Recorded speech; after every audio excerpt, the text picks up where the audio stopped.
Assalamualaikum warahmatullahi wabarakatuh. Salam dan bahagia. Perkenalkan, saya Hari Widiarto, calon guru penggerak angkatan 7 dari Kabupaten Pekalongan. Dengan fasilitator adalah Bapak Sugeng Prayogi, serta pengajar praktik adalah Ibu Sugeni. Pada kesempatan kali ini, izinkan saya memaparkan koneksi antar materi yang terdapat pada modul 2.1. Pada modul 2.1 ini, calon guru penggerak memahami tentang pemenuhan kebutuhan belajar murid melalui pembelajaran berdiferensiasi.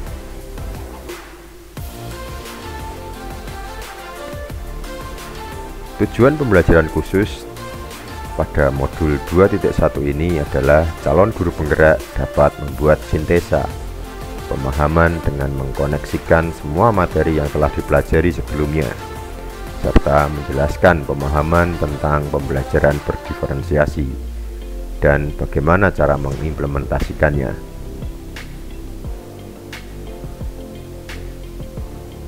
Berikutnya adalah tentang pembelajaran berdiferensiasi. Pembelajaran berdiferensiasi adalah serangkaian keputusan yang masuk akal atau common sense yang dibuat oleh guru yang berorientasi kepada kebutuhan peserta didik atau murid. Sejatinya, setiap peserta didik memiliki karakter yang berbeda-beda, sehingga dengan kata lain tidak dapat dilakukan dengan perlakuan yang sama. Maka kita sebagai pendidik harus mampu memenuhi kebutuhan peserta didik tersebut.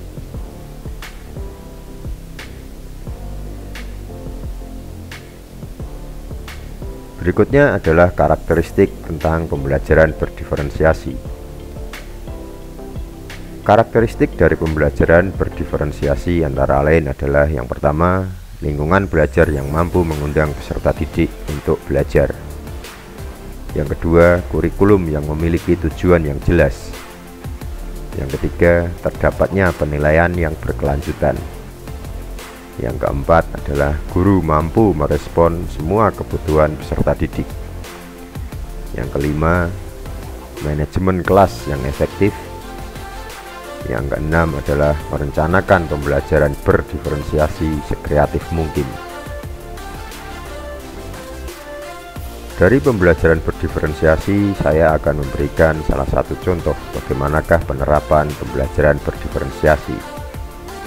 Contoh kelas yang sudah menerapkan pembelajaran berdiferensiasi adalah ketika proses pembelajaran. Seorang guru mampu menggunakan berbagai macam cara agar peserta didik dapat dengan mudah mengeksploitasi isi dari kurikulum, melakukan berbagai serangkaian kegiatan yang masuk akal, sehingga dapat menarik ide atau memunculkan daya kreativitas dari peserta didik.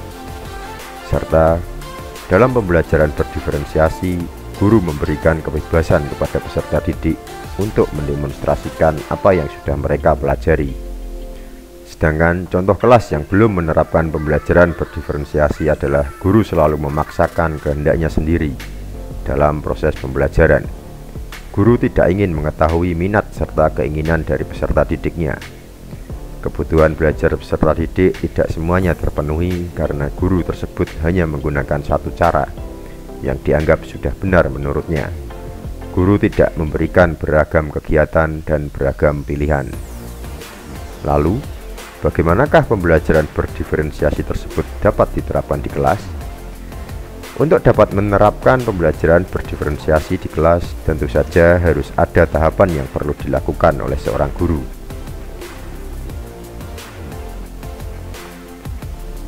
Berikut adalah tahapan-tahapan bagaimana pembelajaran berdiferensiasi itu dapat diterapkan di kelas. Yang pertama adalah kesiapan belajar. Kesiapan belajar adalah kondisi individu yang memungkinkan ia dapat belajar. Berkenaan dengan hal tersebut, terdapat berbagai macam taraf kesiapan belajar untuk suatu tugas tertentu. Seorang siswa yang belum siap untuk melaksanakan suatu tugas dalam belajar akan mengalami kesulitan atau bahkan putus asa. Berikutnya adalah minat belajar. Minat merupakan suatu keadaan mental yang menghasilkan respon terarah kepada suatu situasi atau objek tertentu yang menyenangkan dan memberikan kepuasan. Berikutnya adalah profil belajar. Profil belajar mengacu pada cara-cara bagaimana kita sebagai individu paling baik untuk menggunakan cara belajar. Tujuan dari mengidentifikasi atau memetakan kebutuhan belajar murid berdasarkan profil belajar adalah untuk memberikan kesempatan kepada murid untuk belajar secara natural dan efisien. Setiap peserta didik atau setiap murid pasti memiliki profil belajar sendiri-sendiri. Memiliki kesadaran tentang ini, sehingga sangat penting bagi guru untuk dapat memvariasikan metode dan pendekatan mengajar kepada mereka. Merencanakan pembelajaran berdiferensiasi berdasarkan hasil pemetaan, mengevaluasi dan refleksi pembelajaran yang sudah berlangsung. Pemetaan kebutuhan belajar sangatlah penting dilakukan, karena setelah kita melakukan pemetaan, kita dapat melanjutkan ke tahapan berikutnya dengan tujuan untuk dapat memetakan kebutuhan belajar dari peserta didik. Selain itu, kita juga dapat memiliki data yang lebih akurat dari peserta didik itu sendiri. Kemudian, pertanyaan yang berikutnya adalah, apa sajakah strategi dari pembelajaran berdiferensiasi dan bagaimanakah pembelajaran berdiferensiasi dapat memenuhi kebutuhan murid? Ada 3 strategi dari pembelajaran berdiferensiasi. Di antaranya yang pertama adalah berdiferensiasi konten. Kemudian yang kedua adalah diferensiasi proses, dan yang terakhir adalah diferensiasi produk. Diferensiasi konten adalah apa yang kita ajarkan kepada peserta didik mengenai tentang kesiapan, minat, serta profil belajar dari peserta didik. Untuk itu, guru perlu menyediakan bahan dan alat sesuai dengan kebutuhan belajar peserta didik. Berikutnya adalah diferensiasi proses. Diferensiasi proses adalah proses yang mengacu kepada bagaimana peserta didik mampu memahami atau memaknai apa yang sedang dipelajari dengan menggunakan kegiatan yang berjenjang, menyediakan pertanyaan pemandu, membuat agenda individual untuk peserta didik, memvariasikan lama waktu yang peserta didik dapat ambil untuk menyelesaikan tugas, serta dengan mengembangkan kegiatan pembelajaran yang bervariasi. Berikutnya adalah diferensiasi produk. Diferensiasi produk adalah hasil pekerjaan atau unjuk kerja yang harus ditunjukkan peserta didik kepada guru. Misalnya seperti karangan, pidato, rekaman, ataupun diagram. Produk-produk yang diberikan meliputi ada 2 hal. Yang pertama, produk tersebut memberikan tantangan dan keragaman ataupun variasi. Yang kedua, produk tersebut memberikan peserta didik suatu pilihan bagaimana mereka dapat mengekspresikan pembelajaran yang diinginkan. Penerapan pembelajaran berdiferensiasi akan memberikan dampak bagi sekolah, kelas, serta kepada peserta didik, sehingga tidak semua peserta didik bisa kita beri perlakuan yang sama. Seandainya seorang guru tidak dapat memberikan pelayanan sesuai dengan kebutuhan peserta didiknya, maka hal tersebut dapat menghambat peserta didik untuk bisa lebih maju dan berkembang sesuai dengan kodrat alam dan kodrat zamannya. Ketika seorang guru mampu menerapkan pembelajaran yang berdiferensiasi di kelasnya, maka setiap peserta didik akan merasa disambut dengan baik, dihargai, dan memiliki rasa aman, serta ada keadilan dalam bentuk nyata.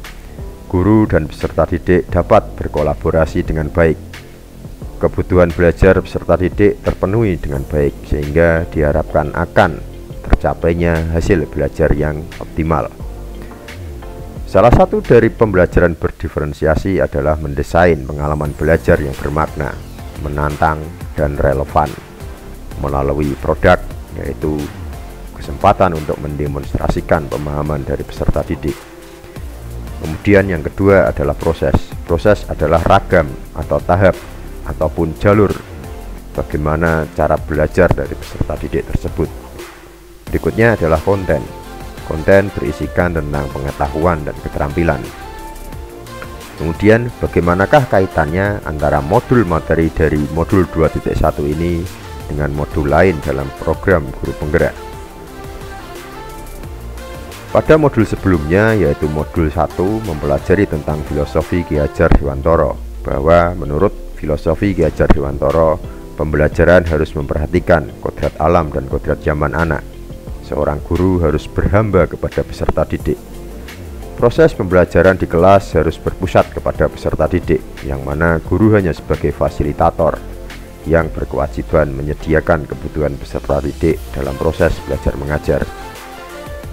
Dalam filosofi Ki Hajar Dewantara, seorang guru diibaratkan seperti seorang petani, sedangkan peserta didik atau murid diibaratkan sebagai benih. Sebagai petani, kita hanya dapat merawat benih tersebut untuk tumbuh sesuai dengan kodratnya. Misalnya benih jagung, dia akan tumbuh tetap menjadi jagung dan bukan menjadi padi, walaupun kita sudah merawat dan menjaganya dengan sepenuh hati. Begitu juga peserta didik, dia akan tumbuh sesuai dengan kodrat alamnya masing-masing. Tugas kita sebagai guru hanya merawat dan menyediakan kebutuhannya. Berikutnya adalah tentang nilai dan peran guru penggerak. Nilai dan peran guru penggerak sangat berpengaruh dalam menerapkan atau mengimplementasikan pembelajaran berdiferensiasi. Jika seorang guru memahami nilai dan peran guru penggerak, maka dalam proses pembelajaran akan selalu menerapkan pembelajaran berdiferensiasi, yaitu selalu berpihak kepada murid. Berikutnya adalah visi. Pada modul sebelumnya, kami calon guru penggerak mempelajari tentang visi murid merdeka, yaitu melalui proses pembentukan Bagja. Berikutnya yang terakhir adalah penerapan budaya positif. Keterkaitan dengan modul ini adalah kami calon guru penggerak berusaha untuk menerapkan, mengimplementasikan penerapan budaya positif di sekolah terkait dengan pembelajaran berdiferensiasi dan selalu berpihak kepada murid. Sama halnya dengan modul yang kedua yang berkaitan erat dengan filosofi Ki Hajar Dewantara, yang menjelaskan tentang penerapan pembelajaran berdiferensiasi sehingga kebutuhan belajar peserta didik yang beragam dapat terpenuhi dengan baik dan tercapainya pembelajar yang sejati dengan profil pelajar Pancasila dan terwujudnya cita-cita merdeka belajar. Demikian pemaparan tentang koneksi antar materi dari modul 2.1 mengenai pembelajaran berdiferensiasi.